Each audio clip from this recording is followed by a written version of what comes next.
Hello everyone, আসসালামু আলাইকুম। This is Marjana from Ibrahim Marjana. আপনাদের জন্য বিশাল একটা গুড নিউজ নিয়ে হাজির হয়ে গেলাম। চট্টগ্রামে অনুষ্ঠিত হতে যাচ্ছে চট্টগ্রামের সব থেকে বড় দুটি ধামাকাদার মেলা। আগামী 10, 11, 12 জুলাই চট্টগ্রাম রেডিসন ব্লুর মেজবান হলে আয়োজিত হতে যাচ্ছে গার্লস পার্টির বাম্পার অফার গ্র্যান্ড এক্সপো 2025। আর অর্গানাইজ করছে গার্লস পার্টির তাসনুবা আপু। এই ফেয়ারটি চলবে সকাল 11টা থেকে রাত 11টা পর্যন্ত, আর এন্ট্রি কিন্তু সম্পূর্ণ ফ্রি। নেক্সট ফেয়ারটি চলবে আগামী 13, 14, 15 জুলাই চট্টগ্রাম পেনিনসুলার ডালিয়া হলে। এই ফেয়ারটিও সকাল 11টা থেকে রাত 11টা পর্যন্ত চলবে, আর এন্ট্রি কিন্তু সম্পূর্ণ ফ্রি।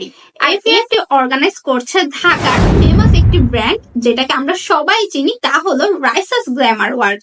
আর তার সাথে থাকছে অ্যাসোসিয়েটেড উইথ গার্লস পার্টি। 10 থেকে 15 জুলাই 6 দিন ব্যাপী চলবে এই দুইটি মেলা। এই মেলায় সব ধরনের উদ্যোক্তারা কিন্তু পার্টিসিপেট করতে পারবে। উদ্যোক্তাদের জন্য এটা কিন্তু বিশাল একটা গুড নিউজ। হোক ছোট কিংবা বড়, আপনি যদি makeup, skin care, beauty care, sari আর জেন্টস, লেডিস আর বাচ্চাদের ড্রেস কালেকশন নিয়ে যদি কাজ করে থাকেন, অথবা যারা মেহেদি আর্টিস্ট, মেকআপ আর্টিস্ট আছেন, তারাও কিন্তু সবাই আমাদের ফেয়ারে স্টল নিতে পারবে। আপনার বিজনেস বাড়ানোর জন্য কিংবা আপনার বিজনেসে বুস্টিং আপ করার জন্য এটা কিন্তু বেস্ট একটা সুযোগ। তাই দ্রুত স্টল বুকিং করতে চাইলে কিংবা স্পন্সর হতে চাইলে কিন্তু স্ক্রিনে দিয়ে নাম্বারে যোগাযোগ করুন। ও হ্যাঁ, মেলাতে কিন্তু আমিও থাকছি। সবার সাথে দেখা হবে। সবাইকে অগ্রিম দাওয়াত রইল।